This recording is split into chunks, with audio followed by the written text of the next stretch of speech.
The investigation into 9-year-old Erica Baker's disappearance had been anything but straightforward. There were twists and turns at every avenue, ever-changing statements, and the small community of Kettering, Ohio, was forced to face a harsh reality. December 10, 2004, should have brought an end to the case, but despite getting a confession, Erica's family and the detectives that worked the case are still left with unanswered questions. Kettering, Ohio is a small city of around 57,000 people. It is often regarded as a safe and quiet place to live and the perfect place to raise a family. Kettering sits close to Dayton, Ohio, and the suburbs give the illusion that its residents are immune to the problems of big city life. But that all changed in 1999. The disappearance of Erica Baker continues to cast a shadow over the city.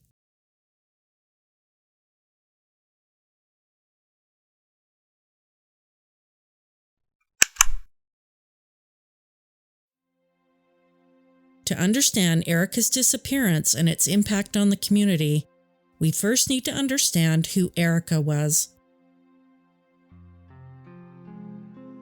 On June 22, 1989, Greg and Melissa, called Misty by friends and family, welcomed their only daughter, Erica Nicole Baker, into the world. Erica had been preceded by 3 brothers who were overjoyed to have a sister. The Baker boys roughhoused with Erica, but also took a protective stance over her. Anyone that wanted to get to Erica had to go through them first. Greg and Erica shared a special relationship. She was a real daddy's girl, and she loved spending daddy-daughter time with Greg. Erica, her brothers, and her parents would spend weekends hiking and camping. Despite being younger and much smaller than her brothers, Erica could keep up with the pack. A special memory that Greg holds dear is the memory of him teaching her how to fish in the nearby Indian Riffle Park. The park was just a few blocks from the Baker home, and he remembers how Erica's face lit up when she finally got a catch. But not all was well in the Baker home. The children were happy and had a comfortable upbringing, but Misty and Greg were having issues behind the scenes. Eventually, they separated, with Misty taking Erica and her brothers. Greg was allowed to have his children over the weekend, where he would take them into Indian Riffle Park. Indian Riffle Park was a focal point for those in the neighborhood. Erica's school was in the park, along with the senior and recreation center. It wasn't uncommon for Erica and the other children to wander into the park on a Sunday afternoon and play in the lush grass until the streetlights came on. Erica's best friend, Katie, said the two often spent afternoons making up dance routines and discussing boy bands. Erica was described as a bright, kind, and tenacious girl. She was doing well in school and even hoped to join the cheerleading squad. Greg would collect his children each weekend, which was great for Erica, as Katie lived just a few doors down. Following their divorce, Misty moved in with her mother Pam and continued to co-parent with Greg. Both Erica and Katie had been given the stranger danger talk of the late 1990s, and both knew to be vigilant. By 1999, Erica's life had settled down, and she was content living with her mother and grandma and continued to have a good relationship with her father.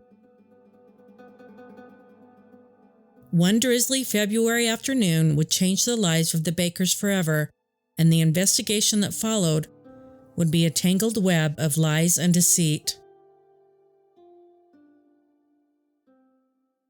On Sunday, February 7th, 1999, Greg had spent the weekend with his children and was now getting ready to drive them home. As the group left, tiny droplets of rain began to fall on what had been a nice, temperate day. Greg and the kids piled into the car and made the short drive back to Misty and Pam's house. During the ride, Erica asked Greg if he'd been able to get the tickets for the father-daughter dance that evening. Erica had been begging Greg for weeks to get tickets for the dance, but they were all sold out. Greg had been so desperate to make his little girl happy that he called around friends and those in the community, offering whatever it took to get those tickets. All of Greg's efforts had failed, and he reminded Erica that he wasn't able to get tickets. This upset Erica, and Greg promised to make it up to her. The disappointment was short-lived, and as the car pulled into the driveway of her home, Erica bolted from the car straight into the arms of her mother and grandmother. With a big smile on her face, Erica rambled off the events of the weekend to her mother, Misty. Greg kissed his children goodbye, not knowing it would be the last time he would ever see Erica again. At around 3 p.m., Erica became antsy. Despite the drizzle outside, it was a lovely day, and she wanted to go to Indian Riffle Park. Pam and Misty pushed back, telling Erica that she could play inside, but Erica persisted. She ran and grabbed her favorite Winnie the Pooh pink jumper and matching pink raincoat and flashed her best puppy dog eyes and promised Misty and Pam she would be safe. The two relented, telling Erica to be home by the time the streetlights came on. She then asked if she could take the family dog, Jamie, a fluffy Shih Tzu. Seeing how excited Erica was, Pam and Misty grabbed the leash, and by 3:30 p.m., Jamie and Erica were out the door. The two splashed through endless puddles as they made their way to Indian Riffle Park. Witnesses and friends of the Bakers spotted Erica walking into the park with Jamie. Pam had spent that afternoon in the basement doing housework and talking on the phone. When she turned to look out the window, she saw that it was dark. She didn't recall hearing the familiar door latch or the jingle of Jamie's collar, and she became worried. Pam raced upstairs to find Misty, who was also worried. It was dark and there was no sign of Erica. She had never run off before and was a polite and well-behaved little girl. To make matters worse, Pam and Misty knew that Erica was terrified of the dark. The pair grabbed their coats, put on their shoes, and headed out onto the streets of Kettering. Pam would later say that she searched in bushes, cars, and abandoned lots for her granddaughter. She called Erica's friends and visited their houses, hoping Erica had taken refuge from the downpour, but there was no sign of her. Misty and Pam marched toward Indian Riffle Park, vowing to search every last inch. The first place they searched was the recreation center, where the daddy-daughter dance was being held. Misty and Pam pressed their faces to the window, batting away oncoming rain droplets. They carefully surveyed the rec center. Dozens of little girls were dancing with their fathers, but Erica was not among them. Misty continued searching in the park while Pam ran to the house to use the phone. She dialed 911 and told the Kettering Police Dispatch that her granddaughter had gone missing.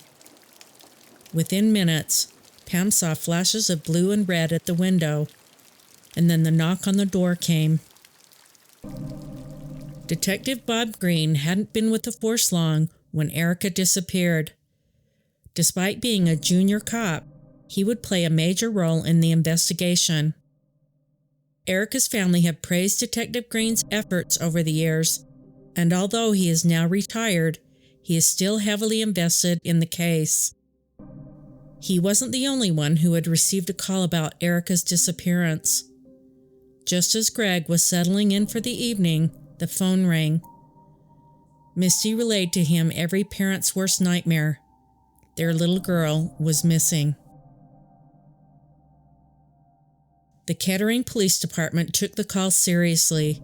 It was out of the ordinary for a child to go missing in Kettering, and they were confident that the case would be resolved within a matter of hours or days.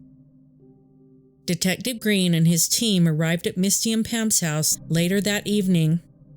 A complete statement was taken, and the decision to escalate the case was made. Detective Green would later recall that he believed Erica had fallen into the 2.9 million gallon pond in Indian Riffle Park. Pam and Misty refuted this theory from the outset. Erica was a good swimmer and had visited the pond many times with her father. She knew not to venture too close to the water's edge, and knew especially to stay away from the water when she was alone. As there was no sign of Erica, Detective Green and the Kettering Police Department firmly stood by their theory that Erica had drowned. Because it was dark outside, the pond search would have to wait until the next morning. In the meantime, the Kettering Police Department dispatched helicopters and dogs to survey the area. Pam and Misty were ordered back home in case Erica returned, and officers were tasked with searching every inch of the park overnight. Misty did not want to just head home when her daughter was missing. It took a while to calm her down and persuade her that waiting for Erica at home was the best course of action. Erica's brothers had now learned that their baby sister was missing, and they too wanted to scour the park to search for the sister they had sworn to protect. Nobody in the Baker household went to sleep that night. By the next morning, February 8th, the Kettering Police had created a command center in the Indian Riffle Park's rec center. Erica's disappearance had made local and statewide news. 300 people from the local community arrived at Indian Riffle Park, dressed in raincoats and boots, ready to look for the little girl. Many have described Kettering as being very close-knit and interconnected, and this proves that. While people did their best to be supportive, some couldn't help to throw a shadow of suspicion over Greg. Misty and Pam also came under fire from negative comments, but in the initial days of the investigation, the family were too focused on finding Erica to care. That morning, February 8th, Detective Green announced that the pond would be drained entirely as part of the search for Erica.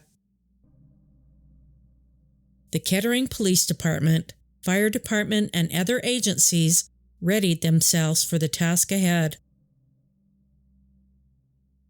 The pond, the size of a football field, had 2.9 million gallons of water inside and measured 360 feet long and 160 feet wide. For the next 3 days, agencies worked on draining every single drop from the pond. Greg, Misty, and Pam watched on, but in their heart of hearts, they knew Erica wasn't in there.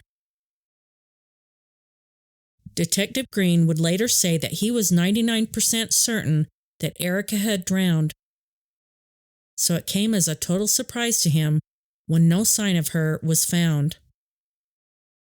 The pond's drainage had attracted nationwide coverage, and the FBI had been called in to assist in the investigation.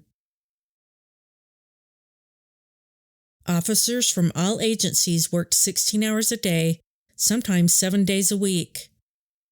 The response by the Kettering Police Department cemented to Greg and Misty that something about their daughter's disappearance was severe. This was not a case of a girl who had just wandered off. All sex offenders in the area were interrogated along with Erica's family as per standard protocol. While investigators found nothing to indicate that any of them were involved, the residents of Kettering began to turn on Greg. While he was coming to terms with the disappearance of Erica, he then had to deal with being viewed as a monster. Greg told the media about one incident that stuck in his mind. In the days and weeks after Erica's disappearance, he had visited a local restaurant to grab a bite to eat between searches. Instead of being served, Greg was asked to leave because it was too sad for the waitress to serve him. At times, people would even pull their children away from him and whisper when he was walking through town. Shortly after Erica disappeared, the Kettering Police Department got its first breakthrough. An elderly couple had seen Erica's disappearance on the news and realized that they were eyewitnesses. On February 7th, they had been walking their dog Muppet through Indian Ruffle Park when they spotted a little girl in the distance. It was Erica. The couple said Erica was playing with Jamie in the rain and puddles near the bleachers.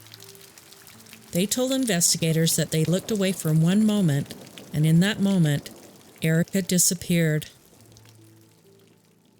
Hours later, at around 5 p.m., they came across Jamie once again. This time, she was soaking wet and terrified. Her leash and collar were still on, but nobody was holding the end. The couple called animal control, where Jamie was taken to a shelter, and she was eventually returned with her family. The elderly gentleman was able to recall that Indian Riffle Park had been desolate that afternoon due to the poor weather, and they and Erica had been the only ones there, or so he thought. Jamie had now been found, but that still didn't answer what happened to Erica. She deeply loved animals, especially Jamie, so why would she leave the dog alone in the rain? None of this made sense to Misty or Greg, and they knew that Erica hadn't left voluntarily. The air in Kettering was tense in the wake of Erica's disappearance. Children were no longer allowed to play outside in the neighborhood, and many of their freedoms had been stripped away. Katie, Erica's best friend, told the media that she wasn't allowed to walk to the bus stop alone. People feared that a child murderer or a serial killer was on the loose, and their child would be next. The Bakers was an average family. If it could happen to them, it could happen to anyone. Greg, Pam, and Misty continued to aid investigators in their search.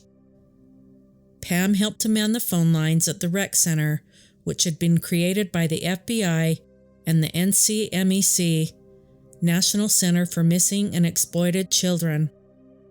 The services offered by both of these agencies were given to the investigation at no cost to the city or the police department.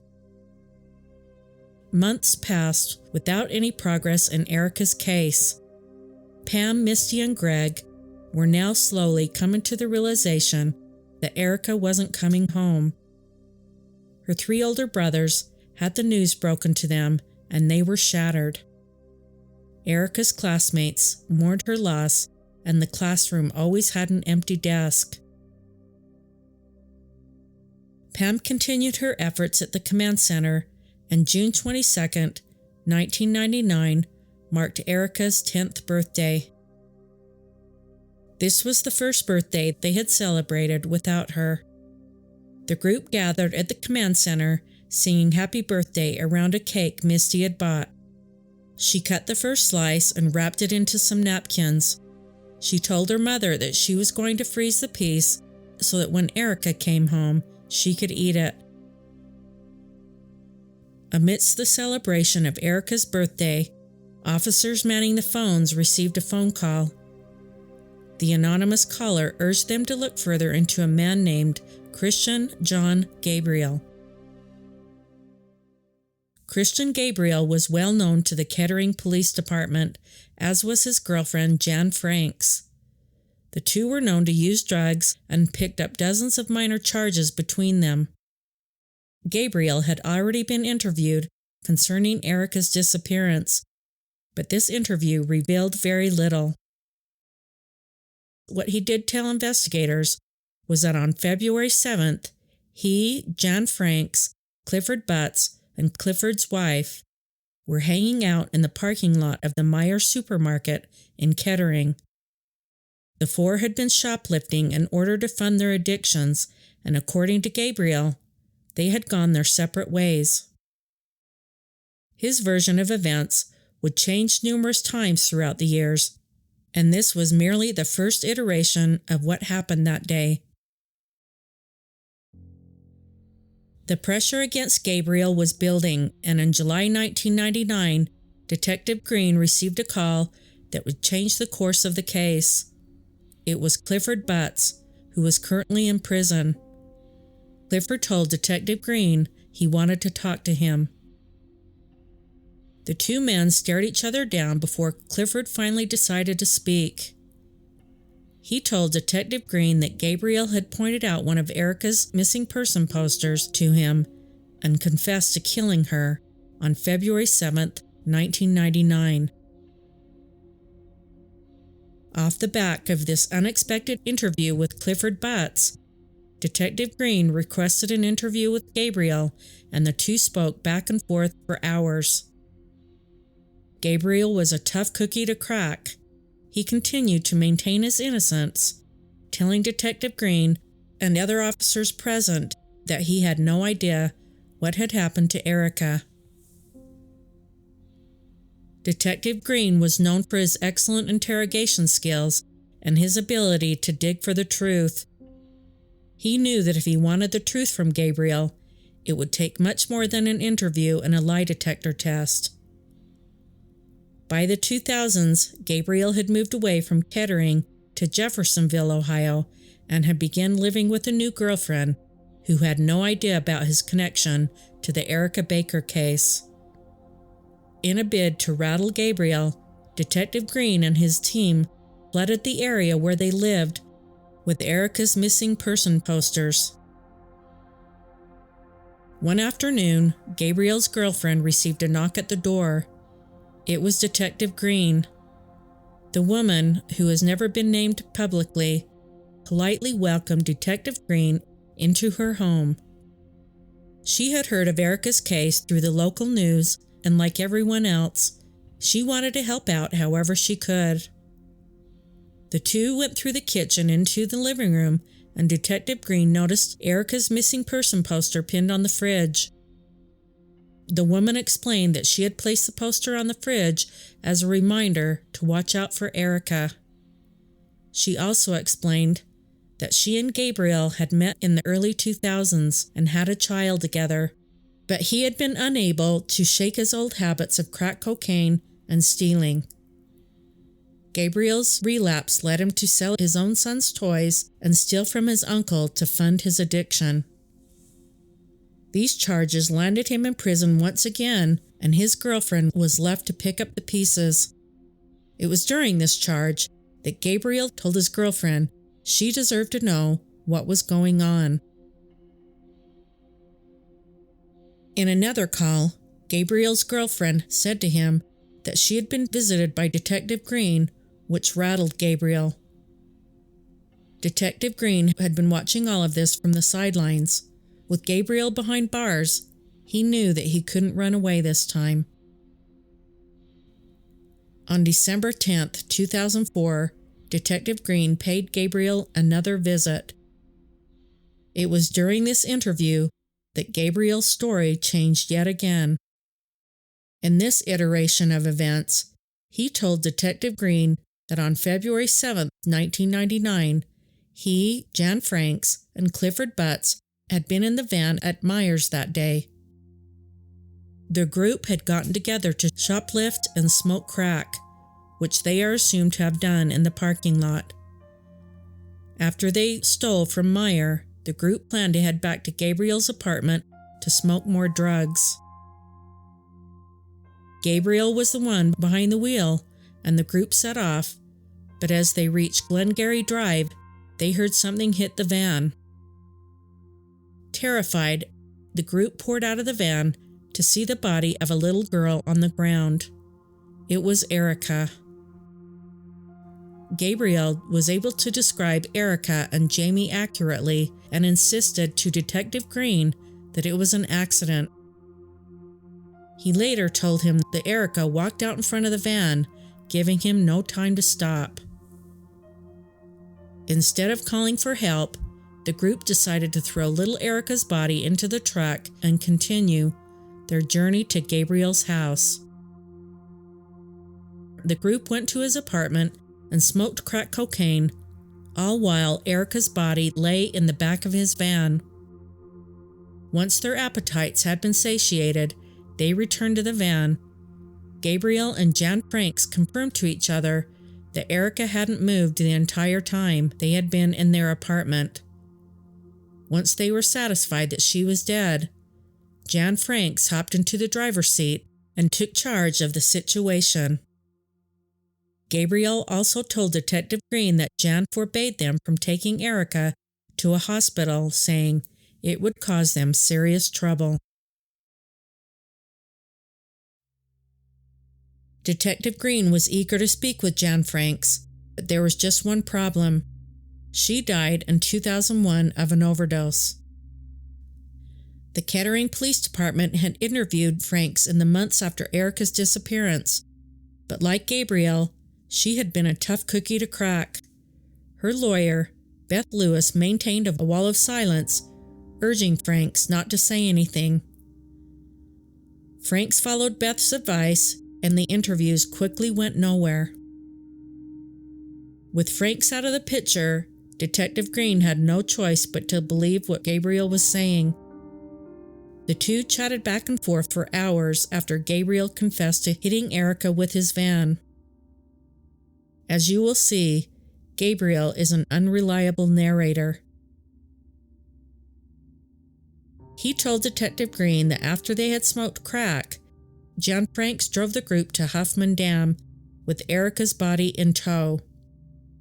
There was just one issue with this story, though.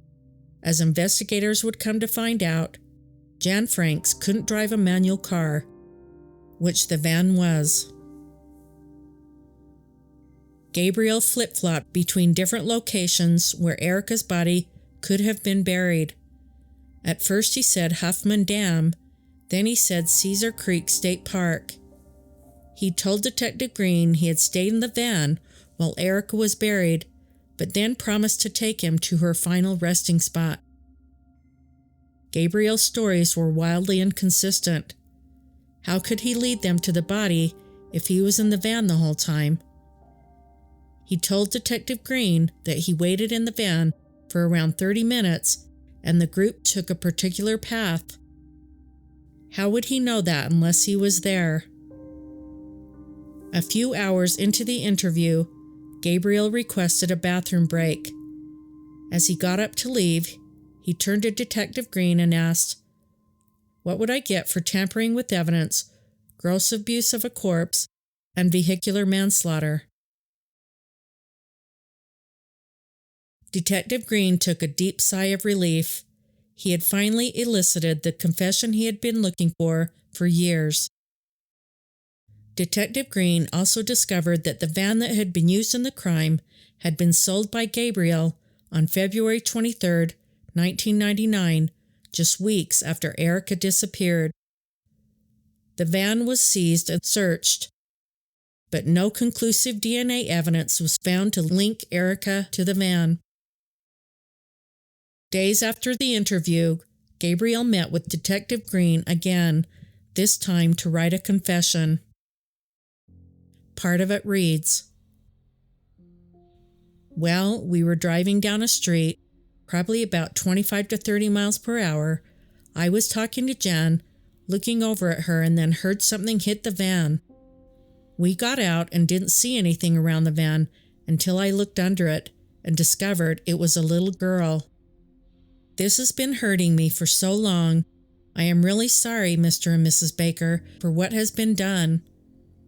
Nothing was done to her after she was hit. She wasn't raped or anything like that, because I am not that sick of a person that I could just hurt someone that is so precious in God's eyes. Again, I am sorry." This confession was a victory for Detective Green and the Kettering Police Department, but they were in a race against time. The charges that Gabriel was facing had a 6-year statute of limitations. In October 2005, just 3 days before that statute ran out, Christian Gabriel was charged with tampering with evidence and gross abuse of a corpse. For his heinous crimes, he was sentenced to just 6 years in prison. Despite there being a confession, the prosecution did not have enough evidence to keep charges of vehicular manslaughter on the table. Gabriel was released in 2011 after serving his 6-year sentence. Erica's story would hit the headlines once more when Pam, Erica's grandmother, arrived at the prison to collect Gabriel upon his release. This move was highly controversial, but Pam defended her actions, stating that she went to collect him so that she could question him on the ride home. Gabriel's story continues to change, and he gives different locations each time he is asked to make a statement. He has tried to lead investigators to Erica's body, but so far, no sign of her has ever been found. Pam continues to put pressure on Gabriel. She stays updated with his address and posts Erica's missing person flyers to his house to remind him that Erica and her family are not going away. Erica's disappearance has profoundly impacted her family and the community of Kettering. Misty and Greg are now left to wonder what kind of woman Erica would have become. Misty commented that she believed her daughter would have been a nurse or a doctor due to her kind and caring nature.